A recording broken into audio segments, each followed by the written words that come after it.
Muy buenas tardes, bienvenidos a una nueva edición de Básquet en VHS, el programa de nuestro canal dedicado al baloncesto retro, al baloncesto para viejunos, al baloncesto para ancianos casi podríamos decir, pero donde nos gusta recordar el básquet de los años 70, años 80, porque no incluso también de los 90. Hemos dedicado de momento las dos primeras ediciones, una de ellas, la primera, a Ricardo Evia, el mejor entrenador australiano de la historia, la segunda a las finales de la Copa de Europa de los años 70, y en esta tercera edición con nuestro compañero Julio Gutiérrez queremos pues hablar del CAU de Oviedo, del histórico CAU de Oviedo, también pues haciendo un poco, sirve un poco de segunda parte al programa que fue dedicado a Ricardo Evia, pues como complemento. Esta vez vamos a hablar un poco más del equipo y de esa competición, lo que era la segunda división, donde el CAU de Oviedo estuvo destacando unos cuantos años. Pero antes que nada, saludar a Julio Gutiérrez, nuestro compañero que está ahí al otro lado, como siempre preparado ahí, con ganas de hablar de baloncesto. Él está ya con la muñeca preparada para recibir el pase y lanzar el triple. ¿Qué tal, Julio? Hola, buenas tardes. Yo siempre fui un gran anotador de tres. Es una pena ir a jugar en ese CAU, me pillaba demasiado joven, pero la verdad es que hubiera sido emocionante. Hombre, ahí no había línea de 3 puntos, ¿eh? No me metas cuentos que ahí no había línea de 3 puntos. La línea de 3 puntos se creó, se creó en 1984 y, bueno, realmente, pues en la época que vamos a hablar, que es de 10 años antes, pues evidentemente no había ninguna línea de 3. Bueno, Julio, CAU Oviedo, digo que son las tres letras, el CAU, bueno, que despiertan una magia, una nostalgia del baloncesto asturiano, sobre todo la gente que lo vivisteis en primera persona. Yo lamentablemente no pude disfrutarlo porque me incorporé un poco más tarde al básquet, pero ese pabellón de San Gregorio que vivió muchas tardes gloriosas. Y para poner a nuestros espectadores, sobre todo a la gente que no conozca el tema y que no lo vio, gente más joven y tal, para ponernos un poco en situación, estamos hablando de baloncesto de mediados de los años 70.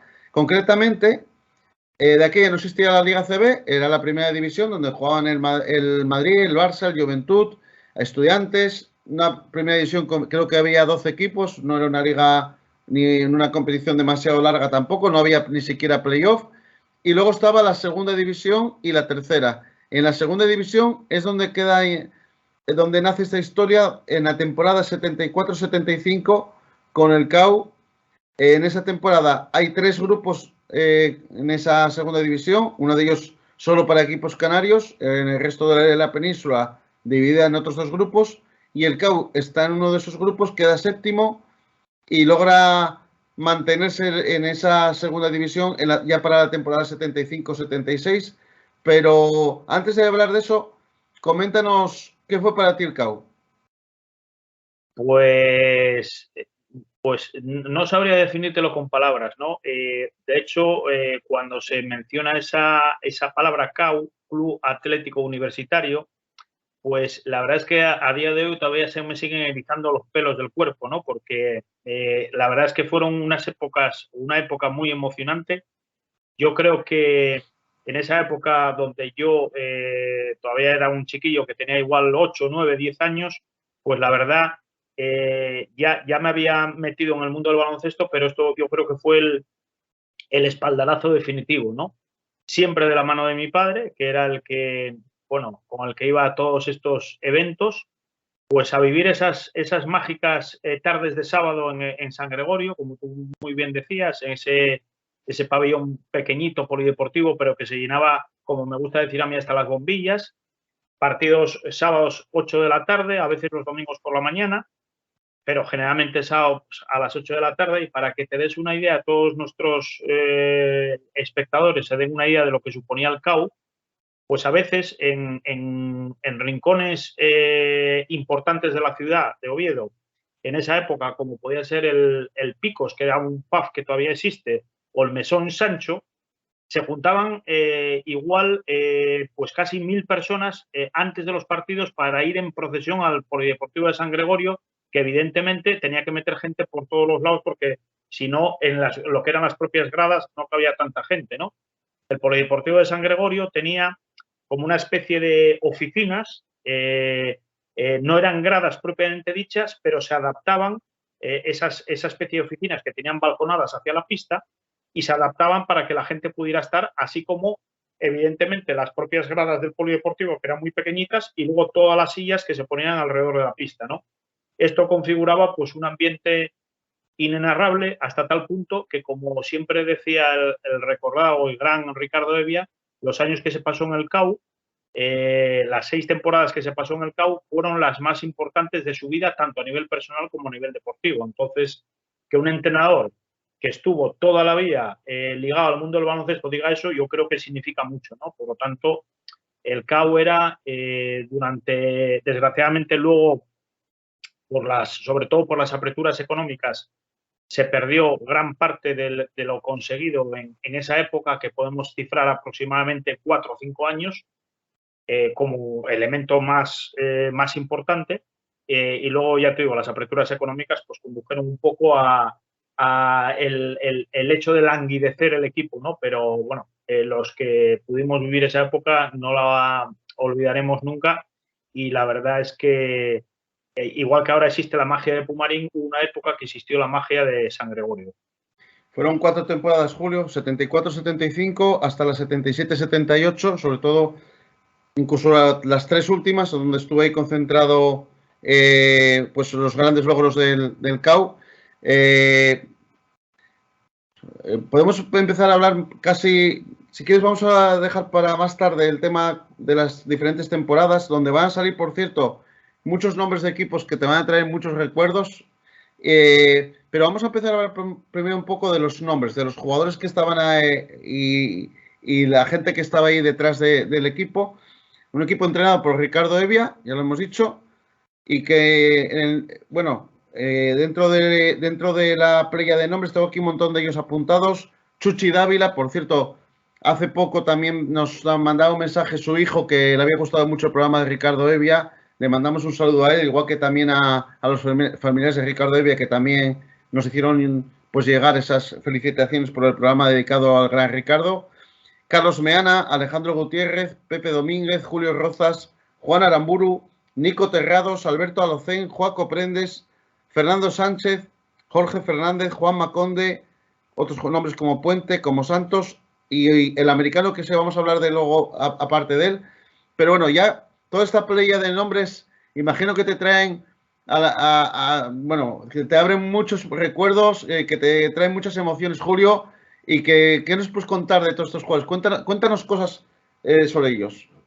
Bueno, pues mira, magníficos jugadores, muchos de ellos eran universitarios. Por ejemplo, hay una anécdota. Joaco Prendes en realidad era Joaquín de la Huelga, que era un chico que en esa época estaba estudiando Derecho en la Universidad de Oviedo, y después de una victoria contra el Breogán, porque había muchos catedráticos, muchos profesores que iban a ver los partidos del CAU, ¿no? Entonces bajó al vestuario y, claro, había sido una victoria importante porque el Breogán era uno de los equipos potentes que había en esa época, y le dijo a Joaco Prendes, le dijo que sepas que tienes el aprobado después del partido que había hecho y después de la victoria del CAU, ¿no? Entonces, claro, Joaco Prendes le dijo, vale, muy bien, pero que sea un notable. Al final, evidentemente, al profesor se le olvidó aquella promesa y Joaco Prendes tuvo que estudiar como un corío para poder superar la asignatura, ¿no? Puedo mencionar muchos nombres. Jugadores que después, afortunadamente, siguieron su carrera en otros equipos de Asturias, como es el caso de Pepe Domínguez o Alejandro. Alejandro, para mí, fue el jugador más talentoso que yo haya visto en una pista a nivel asturiano, sin ninguna duda. Jugador, bueno, un anotador compulsivo. De hecho, tiene el récord anotador.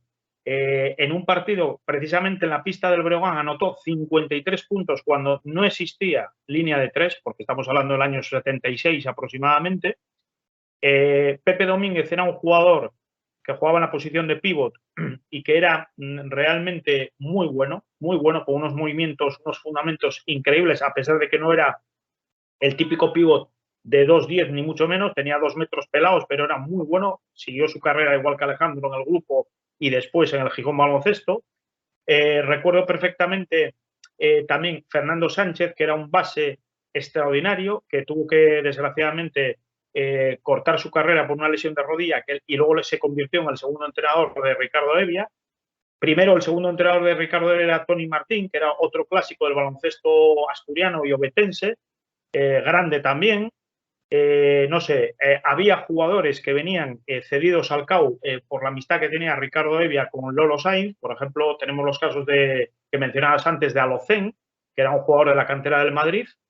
Es el padre de Carlos Alocén, el actual jugador del Real Madrid, y vino cedido aquí un año, la última temporada del CAU en segunda división, justo antes de crear la primera vez, que sería el equivalente a la Lep Oro actual.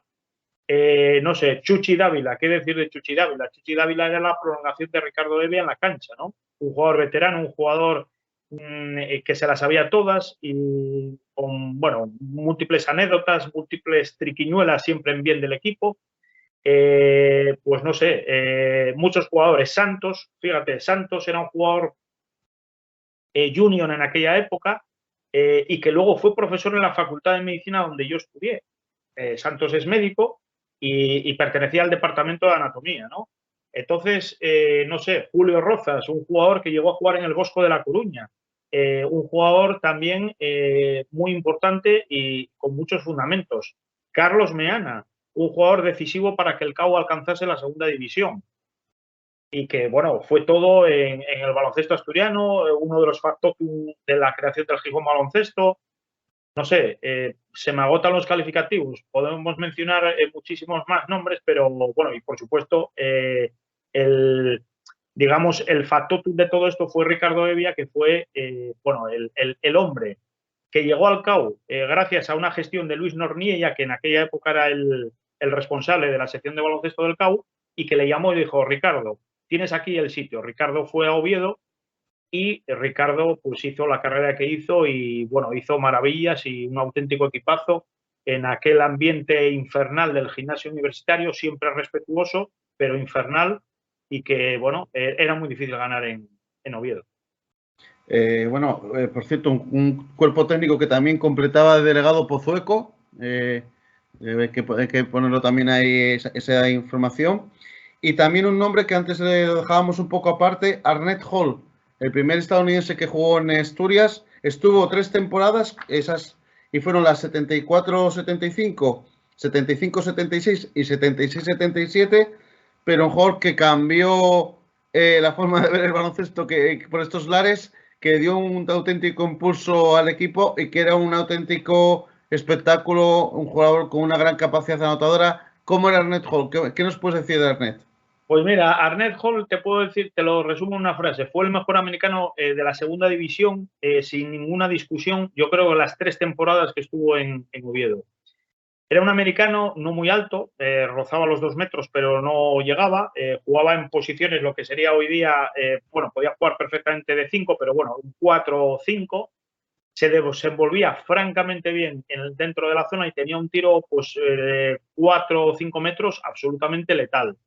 Tenía una forma de tirar unos tiros libres maravillosa, que era que él botaba el balón y luego le daba ese retroceso hacia atrás para que el balón volviera hacia él y luego tiraba el tiro libre y las metía, vamos, las metía de todos los colores. Tenía una suspensión increíble, se quedaba suspendido en el aire. Y yo veía aquello y decía, pero ¿cómo este hombre, con mis 8 años o 9, cómo este hombre puede quedarse suspendido así? Y esa suspensión, vamos, casi siempre entraba. Y la historia de cómo se fichó a Arnett Hall fue curiosa porque Ricardo Hevia, que siempre fue un estudioso del baloncesto y siempre se movió y siempre nunca estuvo anclado en nada y siempre intentó mejorar, pues un día resulta que llegó una expedición americana de baloncesto a jugar a Asturias y entonces el que inmediatamente se enteró de eso fue a hablar con el entrenador y dijo, oye, vamos a ver, Ricardo sabía que los jugadores que tenían un americano de nivel se salvaban la temporada. Entonces fue a hablar con ese entrenador y le dijo, oye, necesito un jugador americano. Y le dijo, ¿qué posición? Dice, me da igual, pero dame al mejor. Y dijo, Arnett Hall. Y Arnett Hall, pues evidentemente aquel entrenador tenía razón, se convirtió para mí en el mejor americano de segunda división era una máquina de anotar, de defender, de coger rebotes, de hacer jugar al equipo, era impresionante. Perdona, Annette Hall venía en ese equipo entonces de exhibición, digamos, y ya se quedó directamente. Eso es, se quedó en el año 74 y bueno, realmente solamente pudo estar 3 temporadas, quizá la cuarta ya no pudo ser porque ya el CAU tenía ciertas aperturas económicas. De hecho, la 77-78, que ya no estaba Arnett, fue la última temporada del CAU. La temporada siguiente se creó la primera vez, la plaza se la ofrecieron al CAU, pero ya esas aperturas económicas impidieron que el CAU compitiera en la primera vez. Es decir, él hubiera tenido derecho a formar parte de aquella primera liga, no pudo ser, y bueno, eso fue ya un poquitín el principio del fin, donde el equipo universitario empezó un poco a languidecer. Yo tengo que decir que, bueno, he jugado en esa pista, evidentemente partidos entre amigos, y siempre, cuando pisaba esa pista en el año 84, 85, recordaba que unos años antes yo había estado ahí como espectador, pero sentía la misma, digamos, la misma emoción tirando a canasta que viendo cómo lo hacían otros, ¿no? Me imaginaba en ese equipo, pues estando dentro de la pista y la verdad es que era emocionante poder haber pisado aquellos vestuarios, cómo era la entrada desde la calle, que había un pasillo estrecho que te daba al fondo a la izquierda, te daba acceso al vestuario y luego al fondo a la derecha había otro pequeño pasillo que te conducía a la pista. Y no sé, chicos, son emociones que evidentemente no se olvidan en la vida porque cuando algo lo vives con la intensidad que lo viví yo, es imposible pues olvidar.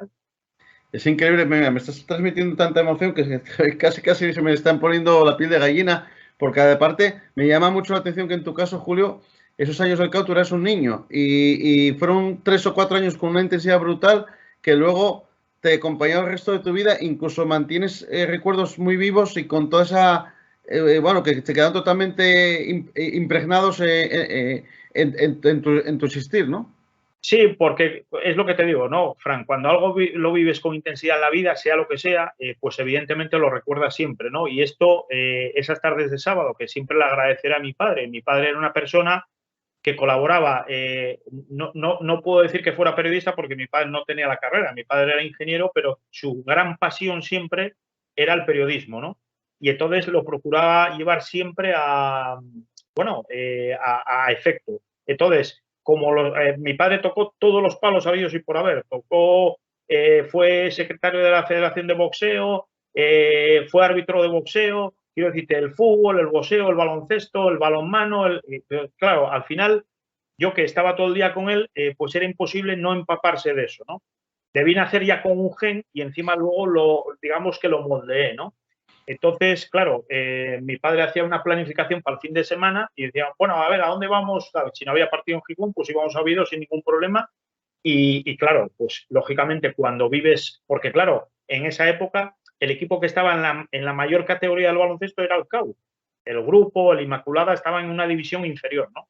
Entonces, lógicamente, siempre que se podía, pues íbamos a ver partidos del CAU y aquello era pues realmente inenarrable y claro, lógicamente, pues esto yo se lo debo en mucha medida a mi padre porque yo puedo haber nacido con ese gen de que me gusta el baloncesto, pero luego eso si no lo moldeas a veces queda un poco ahí en parado, ¿no? Y en mi caso no fue así, es decir, mi padre todavía me lo acentuó más y por lo tanto, siempre que tengo la oportunidad, yo creo que esto es un poquitín de homenaje también a mi padre porque, bueno, todo esto que yo pueda transmitir ahora, pues primero quizá me lo transmitió él a mí, ¿no? Y entonces ahora yo pues tengo la inmensa suerte de poderlo transmitir también.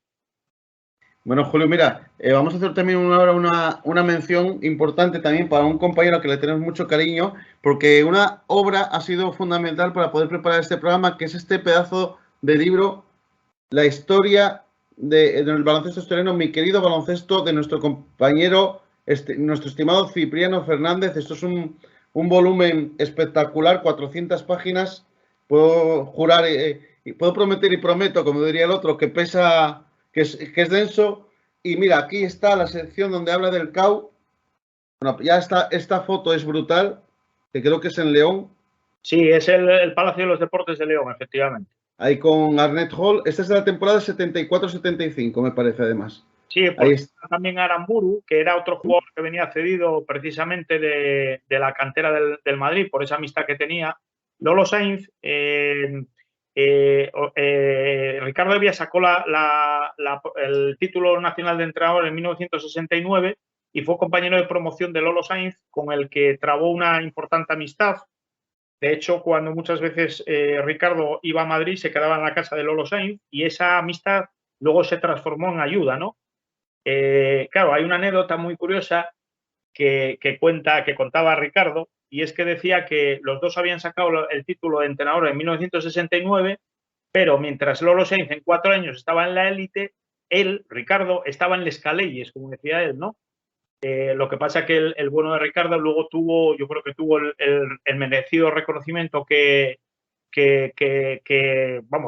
mereció, porque, bueno, pasó por todas las categorías del baloncesto español y además no tuvo, yo creo que sacrificó incluso muchas cosas de su vida personal, que al final igual hasta le pasaron factura, por el mundo del baloncesto, ¿no? Que como siempre él decía, era su vida, toda su vida había girado en torno al mundo del baloncesto, ¿no? Y yo creo que al final, yo creo que el mundo del baloncesto se lo devolvió en forma de poder vivir adecuadamente de ello y de tener un reconocimiento a nivel nacional, ¿no? Mire, aquí sale una foto precisamente que dice aquí el pie de foto, una entrada canasta de Chuchi Dávila, le acompañan en la jugada Santos y tras ellos aparece corriendo para un posible rebote palmeo Arnett Hall y es en San Gregorio. Lo que pasa es que, claro, no sé si se va a ver muy bien ahí. Ahí se puede ver un poquito. Se ve perfectamente. Ya ves, el gimnasio universitario, pues ya te digo, era muy pequeñito, pero bueno, siempre había unos ambientes importantes. Una cosa importante, el CAU inauguró el Palacio de los Deportes de Oviedo, que ahora está... mira, otra foto aquí. Efectivamente, pues tú fíjate. ¿Y cómo estaba? Efectivamente, si te fijas enfrente, ahí están esos ventanales que eran una especie de oficinas que se aprovechaban. Ya ves que hay gente ahí evidentemente asomada y pues fíjate qué foto.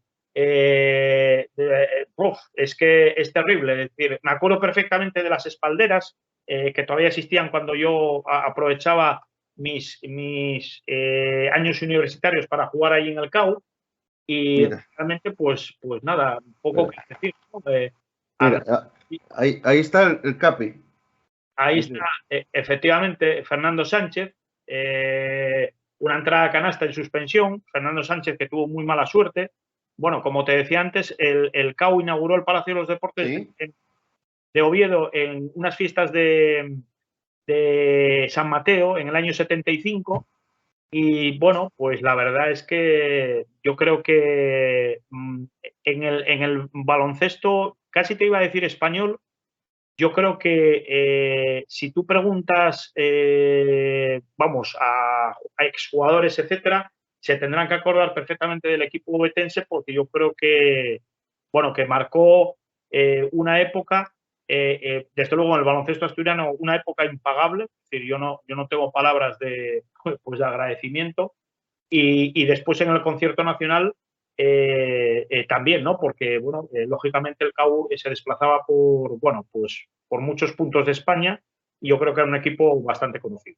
Por cierto, este libro, Mi querido baloncesto, está agotado, pero si a alguien le interesa que se ponga en contacto con nosotros, que le pondríamos en contacto con Cipri, a ver si conseguimos entre todos animarle para que haga una nueva edición, porque creo que es un libro que mucha gente no sabe ni que existe y es una lástima porque, ya os digo, es una obra brutal, es una auténtica enciclopedia del baloncesto asturiano, donde hay muchísima información además de baloncesto histórico. Y también quería hablar de otro jugador, Julio, que también tiene una historia bastante triste detrás, que es Juan Maconde, el base cedido en su momento por el Baskonia, creo que estuvo cedido aquí en Oviedo. Llegó en el año 78 de nuevo a Baskonia, pero lamentablemente contrajo una leucemia y murió el 24 de noviembre de 1981. Tenía tan solo 24 años. Había sido internacional sub-23 bajo las órdenes de Pepe Lasso, precisamente, y fue un jugador que lamentablemente pues tuvo una vida muy corta, y desde aquí también pues queremos realizarle un pequeño homenaje y que sirva.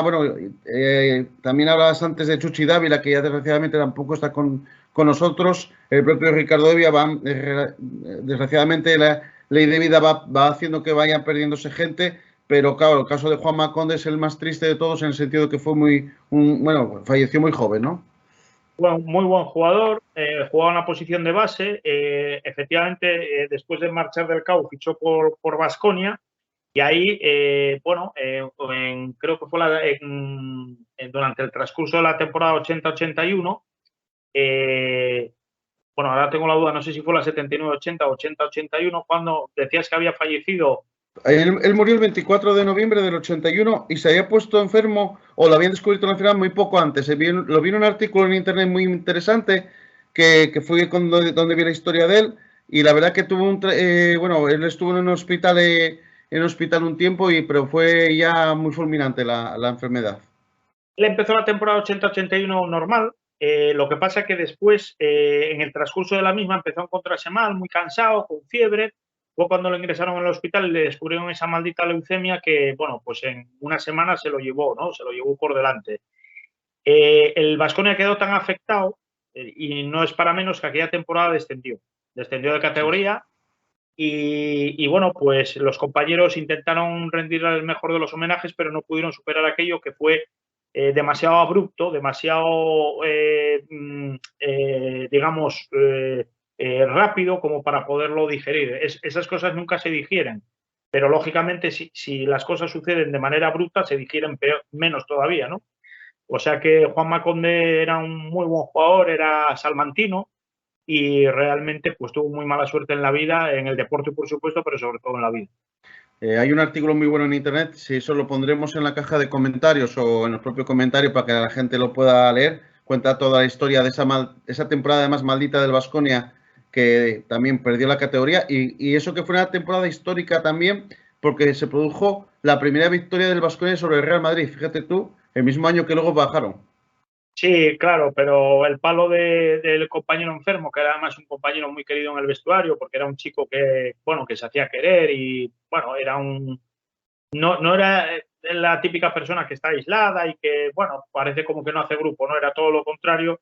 Pues ya te digo, el mazazo fue tan duro que el Baskonia nunca, o sea, en esa temporada nunca se pudo reponer de ello y aunque luchó con denuedo bueno, por mantener la categoría, al final no pudo ser.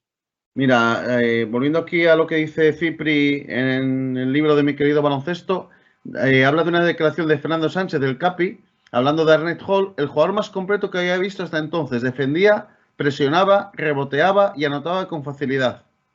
Claro, era un jugador total, por eso para mí fue el mejor americano de segunda división. Gran acierto de Ricardo Evia, gran acierto del entrenador que le dijo, oye, llévate a este que es lo que necesitas, ¿no? La posición no era lo importante. Ricardo decía, no me importa la posición, quiero al mejor. Y se llevó al mejor. Estuvo 3 temporadas y, bueno, pues al final ya te digo, las limitaciones económicas del CAU hicieron que no pudiera continuar en Oviedo.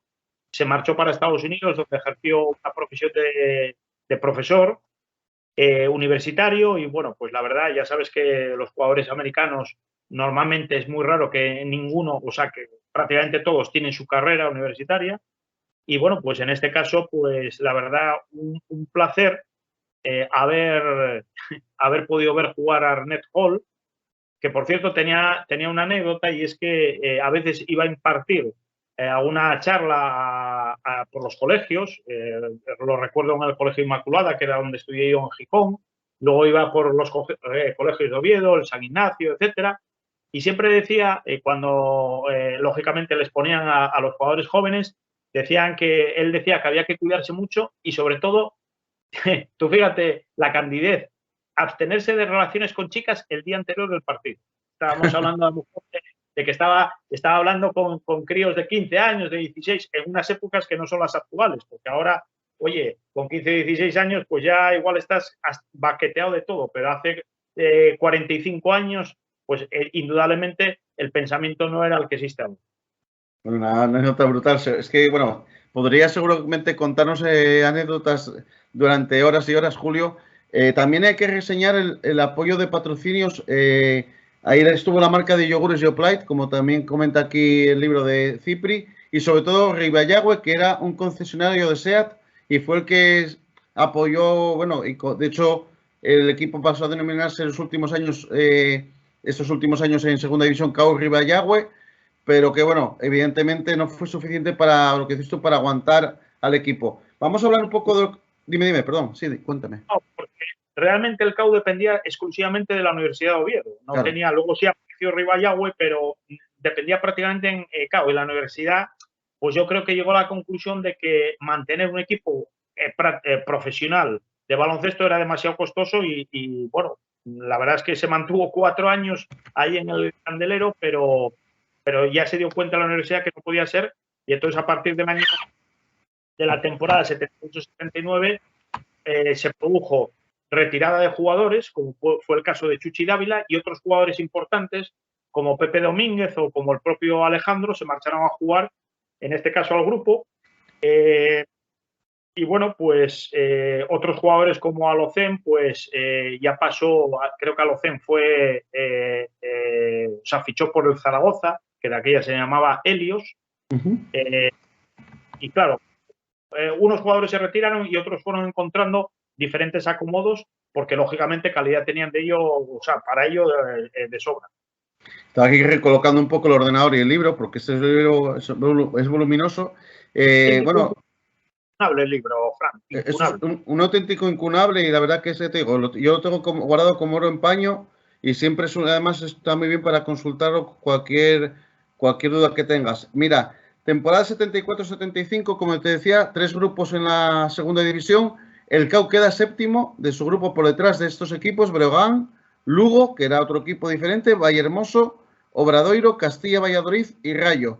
Y el CAU consigue defender una promoción que había, pero claro, había un corte de esos 3 grupos, iba a quedar un grupo único. Y en la temporada 75-76, Julio, es la primera en la que ya está esa segunda división unificada. Hay tan solo 13 equipos. El CAU quedó noveno, consiguió guardar o defender la categoría. Descendió el Manresa, el último clasificado. Mira tú, todo el histórico Manresa. Y ascendieron el Dicoproa, que era el nombre de las Catoac, y el Castilla Valladolid. Sí, bueno, equipos importantes. En Lugo había 2 equipos, uno era la Casera y otro era el Breogán, ¿no? Que luego acabaron fusionándose. Y bueno, era bastante, había mucha tradición de baloncesto en Lugo. Fíjate, el Castilla de Valladolid, que fue el germen de lo que fue posteriormente el Forum, ¿no? Bueno, el Valladolid que conocimos toda la vida, el Forum, ¿no? De hecho, Alejandro venía de jugar precisamente de Valladolid. Alejandro nació en León, formó parte de las categorías inferiores del Madrid, acabó en Valladolid y de Valladolid pues se vino a Oviedo, ¿no? Y luego al final ya quedó haciendo carrera muchos años en Asturias, repartidos entre el CAU, el grupo, el Gijón Baloncesto y el Oviedo, el Tradei Oviedo, vamos a denominarlo así, ¿no? O sea que había equipos importantes y bueno, Manresa, fíjate, has mencionado Manresa, realmente era una segunda división muy potente. Mira, esa temporada 75-76, que el CAU queda noveno, de 24 partidos ganó 10.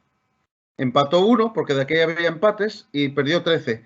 Y aparte de los equipos que mencionábamos, el Dicoproga y el Castilla y el Manresa, que fue el último, había equipos como Obradoiro, como Granollers, Canarias, Mataró, el Bosco de la Coruña, que antes también lo nombraste, la Salle Barcelona, bueno, equipos fuertes. La siguiente temporada, la 76-77, el CAU quedó 10º clasificado. Esa temporada ascendieron Mataró y Granollers, y descendieron Miraflores de Málaga, que nos lo mencionaste también en el programa de Ricardo Evia, el Llíria y el Castellar, que era un equipo, creo, catalán, ¿no?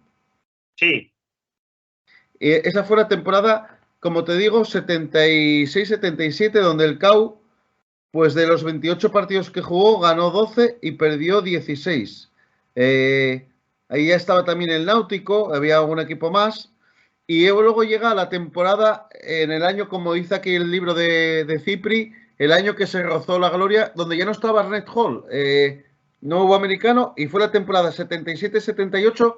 Esta es la última temporada de la segunda división como tal. Luego ya se crea la primera B. Y el CAU Ribayagüe, ella se llamaba CAU Ribayagüe, queda sexto de un total de 14 equipos, perdón, no, de 16 equipos. Cuidado que la liga ya era de 16. Y los que subieron fueron el Mollet y el Tempus. El tercero quedó Valladolid. Luego Helios, Echevarría de Vitoria, CAU Ribayagüe sexto. Luego Badalona, Canarias, Bosco, Breogán, La Salle de Barcelona, Náutico y descendieron Águilas de Bilbao, Obradoiro, Universidad de Valladolid y Constancia. Fíjate qué equipos. Por cierto, en el Echevarría de Vitoria, bueno, pues fue donde hizo sus primeros pinitos un entrenador que luego estuvo muchos años en la Liga ACB y que también pasó por el Gijón Baloncesto, que se llamaba Iñaki, el famoso Iñaki Diarte. También estuvo por ahí Manu Moreno, que fue un antiguo jugador y luego posterior entrenador de equipos vascos. Ya ves tú, fíjate, el año que se rozó la gloria, pues nada, jugadores importantes, como estaban, pues, seguían por ahí Alejandro, Pepe Domínguez, Chuchi Dávila, evidentemente, Alocén, que mencionábamos antes. Es decir, un conjunto de jugadores realmente pues muy importante. Hombre, yo creo que el problema que tuvo el CAU, digo deportivamente hablando, es que era muy difícil ganar fuera de casa. El CAU ganaba mucho en casa, pero perdía mucho fuera. Entonces, claro, la temporada la salvaba porque lo hacía muy bien en casa, pero le faltó ese pequeño peldaño de ganar partidos fuera. Quizás si hubiera tenido un poco de mayor respaldo económico,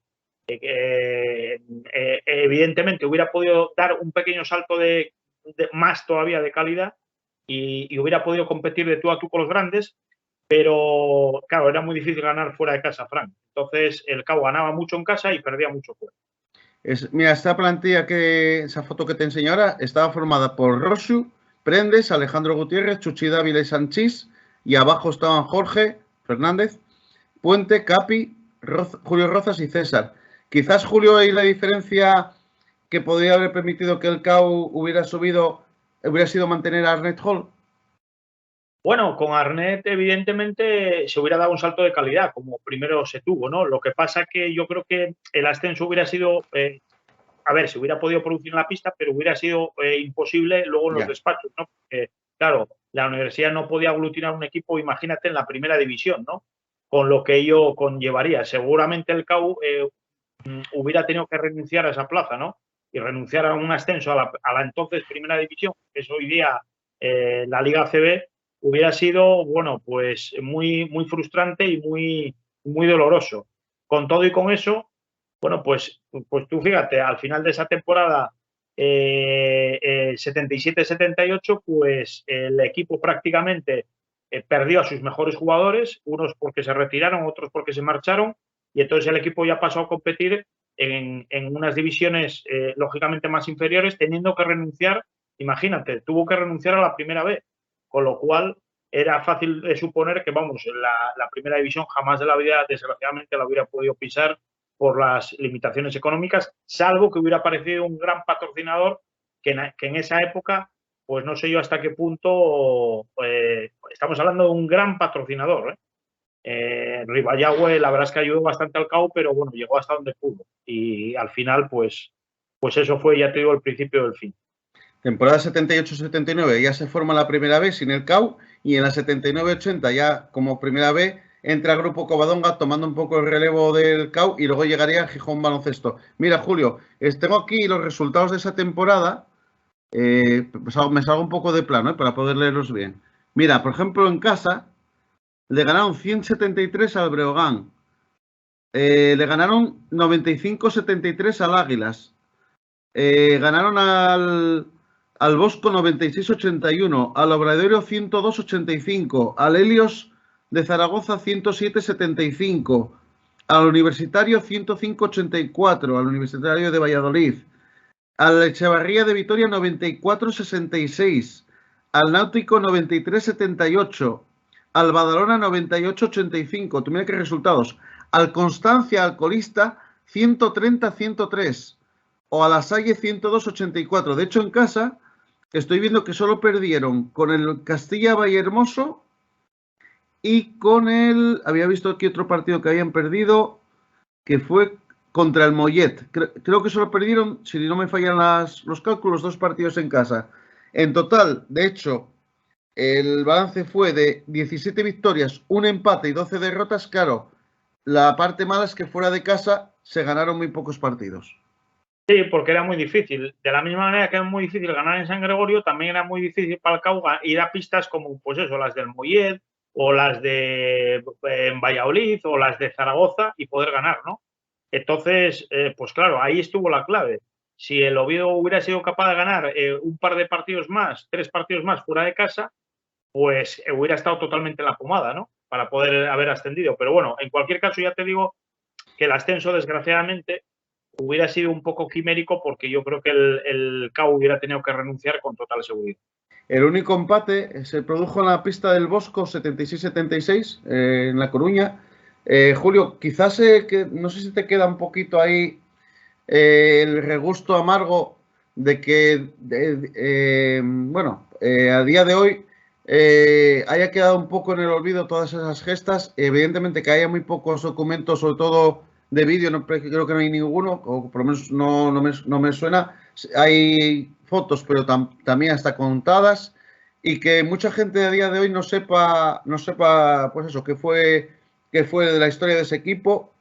Quizás sería bueno mantener vivo ese recuerdo y evidentemente todo lo que podamos hacer desde nuestro modesto punto de vista o nuestra modesta posición, yo creo que sería muy bonito porque al igual que hay otros aspectos del baloncesto asturiano que también vienen reflejados en este libro, por ejemplo, de Cipri, y luego vino la época de Gijón Baloncesto, pero es una época muy diferente donde ya hay mucho más fondo documental y además, unas épocas mucho más recientes, pero la del CAU parece que ha quedado ahí un poco perdida. Eso, estamos hablando de 45 años prácticamente o un poco más, y que no debería de perderse, ¿no?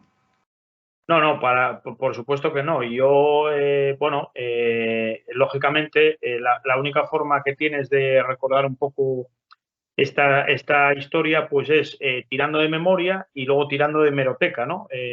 Habría que acudir a las hemerotecas de los periódicos de la época para ver un poquitín cómo eran las crónicas y cómo eran, aunque hay algún soporte de resultados, etcétera, pero bueno, cómo era el desarrollo de las temporadas. En fin, era Mira, una situación radicalmente diferente. voy a Entonces, enseñarte, voy a enseñarte, perdón, alguna foto más. Aquí sale también Tony Martín como jugador y como entrenador. A ver, yo no lo veo bien. Ahí está. sí, Ahí está Tony efectivamente. Martín. Y luego mira cómo estaba San Gregorio. Ahí se ve Claro. cómo estaba hasta arriba de gente, ¿eh? Claro, porque te digo que había que poner gente en todos los sitios, porque el pabellón era muy pequeñito, alrededor de la pista, en esas gradas tipo oficina que daban a la pista y en las propias gradas de San Gregorio, ¿no? Yo, bueno, he conocido San Gregorio una vez reformado, he acudido luego en muchas ocasiones a ver partidos, por ejemplo, de la Ucalsa femenino, donde todavía el polideportivo de San Gregorio todavía no estaba reformado. Y la verdad es que, bueno, recuerdo perfectamente cómo llegaba en coche con mi padre, cómo aparcábamos allí en aquella hilera que se formaba alrededor de los colegios mayores que hay todavía en la zona, como a veces había dificultades para aparcar, porque claro, lógicamente se juntaba al final bastante gente. Y bueno, pues ya te digo, es una época que, bueno, hablar hoy día de ella, pues la verdad es que me provoca bastante emoción. Yo siempre, con posterioridad, siempre quise volver a San Gregorio, aunque el pabellón estuviera cerrado, bueno, pues para recordar un poquitín aquellas noches, sobre todo noches de sábado, a veces mañanas de domingo, y bueno, recordar, pues eso, un poquitín las vivencias que yo había tenido, que por cierto, yo muchas veces no nos sentábamos en la grada, nos sentábamos a pie de pista y bueno, veías ahí, pues imagínate para un crío de 8, 9, 10 años, lo que supone ver auténticos monstruos, porque ya en esa época había jugadores que eran auténticos monstruos del baloncesto, no hace falta ser un monstruo y llamarse LeBron, ni Curry, ni Epi, es decir, había jugadores muy importantes y muy interesantes en esos equipos y verlos pues prácticamente pues a nada de distancia, ¿no? Por eso a mí, cuando íbamos a Pumarín, me gustaba mucho cuando nos poníamos detrás de la canasta, que casi podías tocar a los jugadores, ¿no? Pues en aquella época, pues prácticamente igual, ¿no? Entonces, pues bueno, desgraciadamente son épocas ya no volverán y, bueno, lo más importante de todo yo creo que es conservar un buen recuerdo de la memoria y poder intentar transmitirlo, ¿no? Si yo hoy he podido contribuir a transmitir un poco de, bueno, de la historia y sobre todo de las emociones que yo he vivido, pues ya con eso ya me doy por auténticamente satisfecho, Fran. Mira, Julio, aquí trae otra alineación. Te voy a enseñar la foto, ¿eh? Puente, Prendes, Jandrín, Lorenzo y Santos arriba y abajo Jorge Martínez con César, Capi, Chuchi y Julio Rozas. Y otra foto que te voy a enseñar, te las voy a enseñar seguidas, es un partido contra un equipo americano y en la camiseta se lee Huskies. No sé, de ser una universidad o a lo mejor era el equipo este que vino de visita y donde pescaron a Arnett Hall. Mira, te voy a enseñar las dos fotos. Es que este libro es una auténtica pasada, ¿eh? Ahí, Sí, esa es la foto del equipo. Y no hemos mencionado la clásica camiseta a rayas por supuesto. del campo, ¿eh? Camiseta a rayas donde se destacaba el verde y un poco el negro, ¿no? Y ahí está la foto del equipo contra este equipo americano, mira. Es probable que de ahí surgiera la presencia de Arnett. Es muy probable. Mira, muy probable. Y aquí, bueno, aquí se ve mejor que estás en color. Esa equipación que era chulísima, por cierto, verde y negra. Era chulísima con el pantalón blanco en el Polideportivo de los Palacios de los Deportes de León. Y bueno, pues la verdad, no sé qué no sé qué decir, Fran, porque ya te digo que, bueno, recordar todo esto te da una mezcla un poco de emoción, también, bueno, de tristeza porque hay gente que no está, evidentemente, de alegría, por supuesto, por las vivencias, de la suerte que tuve de poder vivir eso, ¿no? La verdad es que, bueno, mira, yo he sido otra foto, León, mira. Correcto, sí, sí. Pues fíjate, Aramburu, Domínguez, Dávila, Pozueco, el delegado, Capi, Ricardín, Jandrín, tal. Bueno, Jandrín, supongo que se refieren a Alejandro Gutiérrez, que de aquí tiempo que era un crío, debía tener aproximadamente 19 años cuando vino de Valladolid.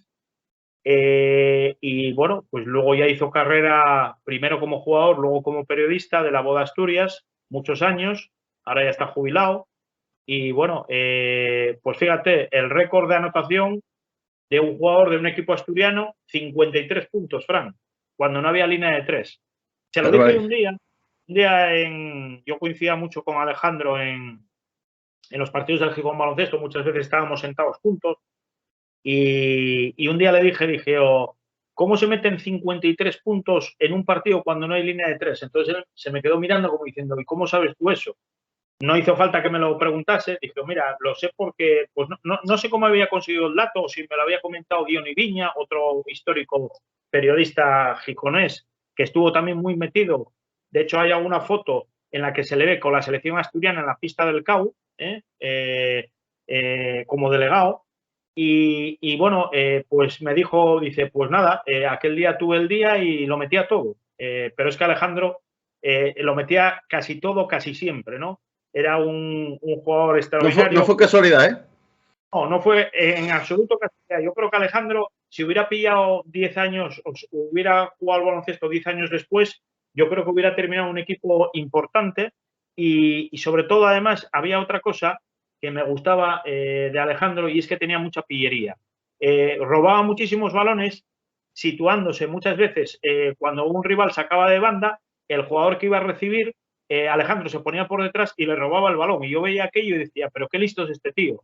Y luego encima es que las metía los tiros libres, por supuesto, y luego metía mucho de media distancia, era un gran tirador y bueno, sobre todo muy roba balones, pero además en plan bien. Yo creo que Alejandro Jandrín, como dicen en la foto, fue un extraordinario jugador y a mí me dejó tanto recuerdo que yo siempre que podía, cuando jugaba y jugábamos, podíamos escoger camiseta, yo siempre escogía el número 7, que era el número que llevaba él casi siempre en su carrera. Bueno, Julio, mira, tengo que hacer un apunte fuera del tema del CAU, para que veas todas las joyas que hay en este libro. Habla aquí también, porque claro, va por secciones de, digamos, según los clubes, y habla de una eliminatoria de Copa en el año 50-51 entre el Grupo Covadonga y el Real Madrid. Y mira tú qué pedazo de fotos hay aquí, tío. Es que el grupo en su época fue un equipo importante del baloncesto español, ¿eh? Ahí es. final de los 70, sino muy anteriormente. Bueno, como os digo, este libro es totalmente recomendable. Y mira, ya casi estamos terminando el programa, Julio, pero hoy quiero pediros disculpas porque está un poco disperso, me he oído mucho, también me he oído la cámara, pero es que bueno, yo creo que había que quería compartir estas fotos con vosotros y era lo mejor, no tenía otra manera de hacerlo y yo creo que merecía la pena.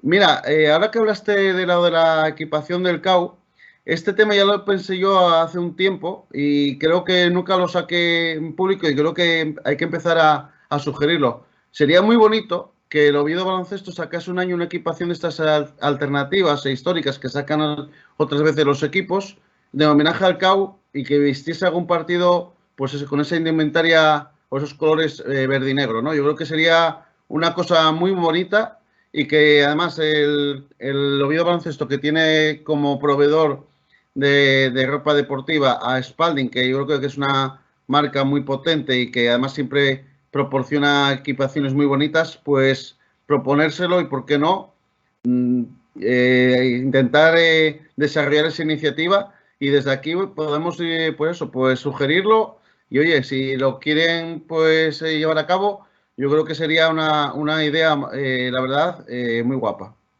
Porque con el CAO empezó todo, Fran. Es decir, el baloncesto en Asturias siempre existió, el baloncesto en Oviedo y en Gijón siempre existió, pero el pionero de lo máximo que se pudo haber producido en Asturias, desde luego, fue el CAU. Hasta esa época, bueno, realmente el baloncesto en nuestra región, el CAU fue lo más cerca a tocar techo que tuvimos hasta ese momento en el baloncesto asturiano, ¿no? Y realmente, pues, bueno, yo creo que se merecería un recuerdo en ese sentido. Me parece muy buena, muy magnífica la iniciativa. Aquella camiseta, pues eso, verde y negra con el pantalón blanco, ¿eh? Y bueno, pues yo creo que los jugadores históricos de aquel CAU, que bueno, que muchos de ellos afortunadamente todavía están entre nosotros, pues yo creo que se sentirían bastante emocionados ver que otro equipo asturiano, en este caso también de Oviedo, pues lleva esa camiseta que por tantas canchas de España lucieron durante los años 70 pues los jugadores del CAU. Mira, este libro evidentemente va a quedarse con nosotros para sucesivas ediciones porque yo creo que podemos sacar material para algún programa más. Mira aquí la sección que dedica al Ike Gijón, a lo que era el Inmaculada, ¿no? Pues efectivamente, otro equipo Sí. importante que yo también tuve la oportunidad de ver en primera persona con jugadores importantes. Fíjate, uno de esos jugadores que mencionamos en el CAU, Puente, acabó jugando en el Inmaculada, un jugador buenísimo, con unos fundamentos buenísimos, pero yo también tengo grandes recuerdos del Ike, ¿no? En aquellas batallas fratricidas contra el grupo Covadonga, donde en el colegio casi siempre ganaba el Ike y en el grupo casi siempre ganaba el grupo, ¿no? Pues fíjate, el padre Cuesta, rivales y amigos en Gijón, pues fíjate, Hernández, no, claro, Carlos Pérez, el chino, fíjate, Carlos Pérez, el chino, Segismundo Lorenzana, ahí lo tienes. Hablábamos tú y yo ayer de Segismundo, Langa, pues fíjate, Pepe Domínguez, Julio Huerta, Chuchi Dávila, Chaqueta Beis, claro, Chuchi Dávila como entrenador, Alejandro Gutiérrez, agachados en el grupo, Jorge Sabadell, Chalo, Lolo Solís, Fernando Villaldea, pues fíjate, me estás hablando de jugadores pues absolutamente históricos. No sé si hoy voy a aguantar la emoción, Fran, porque son Son, demasiados para mi cuerpo, ¿no? Pues aquellos derbis históricos, pues fíjate, pues de los cuales yo viví bastantes de ellos durante una época de mi vida, pues también tenemos para hablar mucho de esos equipos del grupo y del Inmaculada, ¿no? Inmaculada Ike, efectivamente, Inmaculada patrocinada Ike. por la La, firma Camisera. la empresa que estaba aquí en el Coto, al lado de donde vivo yo, y que, Efectivamente. bueno, y que duró, yo creo que estuvo hasta los años 90, más o menos cuando desapareció, ¿no? Yo creo que en la época del Inmaculada, cuando patrocinaba al equipo, pues era la máxima efervescencia, que estamos hablando Sí, de la mitad de los 70, 76, 77, en toda esa época, pues de hecho muchas veces el equipo se conocía como el Ike, sí. no la Inmaculada, sino el Ike. Además, de aquella, bueno, las camisas, los productos que hacía Ike eran reconocidos a nivel nacional. Yo creo que había publicidad de televisión, me recuerdo de haberla visto de chaval, ¿no? De lenguaje. Sí, efectivamente. Y si decíamos que una de las grandes magias que tenía el CAU era la pista donde jugaba, pues del Ike podemos decir exactamente lo mismo. En aquella pista del colegio donde yo jugué tantas veces, al baloncesto y donde tantas veces vi partidos, casi tocando también a los jugadores porque era una pista muy pequeñita y donde los rivales con aquellos aros que eran tan duros, tan sumamente duros y tan sumamente cabritos, pues los equipos rivales, chicos, se las veían y se las deseaban para poder ganar, ¿no? Bueno, épocas imborrables, Fran. Bueno, Julio, vamos a ir poniendo punto final a este programa que creo que ha sido muy bonito, que ha sido muy especial, con muchísimos recuerdos. Dejamos ahí también abiertos el baúl de los recuerdos, como diría Karina, porque tenemos mucho más que contar. Tenemos además este volumen que es como una especie de incunable, como decías tú, como si fuera uno, como la película del nombre de la rosa, que hay aquella biblioteca con los volúmenes pues prácticamente sagrados, ¿no? Y que podemos alimentarnos de ese gran libro que hizo en su momento Cipriano Fernández, nuestro compañero, al que estimamos muchísimo. Y la verdad que, como te digo, ha sido una auténtica pasada recordar toda esa época y volver a vivirla, Julio. Así que se nos pierde ahí la señal de Julio. Cuidado. Sí, Julio. Fran, es que esto de las llamadas, chico, es una pena porque ya estábamos terminando. No, ahí se mantiene la comunicación, no te preocupes, no se cortó. Vale, fenomenal. Bueno, Julio, como te decía, ha sido una auténtica pasada poder recordar contigo todo esto. Y nada, te emplazamos para sucesivas ediciones de básquet en VHS, también para playoff, y a volver a vivir momentos como estos que yo creo que podríamos estar horas y horas hablando de ello. Pues sí, gracias por darme la oportunidad de, oye, poder haber, como digo yo a veces, echado fuera, ¿no? Sobre todo los sentimientos, ¿no? Porque, bueno, los recuerdos más o menos muchas veces lo vamos haciendo, etcétera, pero bueno, desgranar sentimientos es muchas veces más complicado y en este caso van unidas las dos cosas. Recuerdos imborrables de deportivos, de hazañas deportivas y de grandes jugadores y de una cancha impresionante y de grandes sábados y domingos vividos con situaciones emocionales que evidentemente tienen que ir íntimamente unidas porque, ya te digo, cuando algo se vive con intensidad, pues no se olvida la vida y en mi caso, pues está claro que estas cosas no las olvidé nunca, ni las olvidaré en mi vida porque las viví con una intensidad, yo creo que feroz. Pues ha sido un auténtico placer. Volveremos en breve con nuevas ediciones y os emplazamos para la próxima semana para un nuevo programa en Playoff y dándoos, como siempre, las gracias por la atención prestada. Bueno, Julio, feliz tarde, feliz fin de semana y nos vemos pronto. Muchas gracias, como siempre. Muy buenas tardes. Buenas tardes a todos vosotros.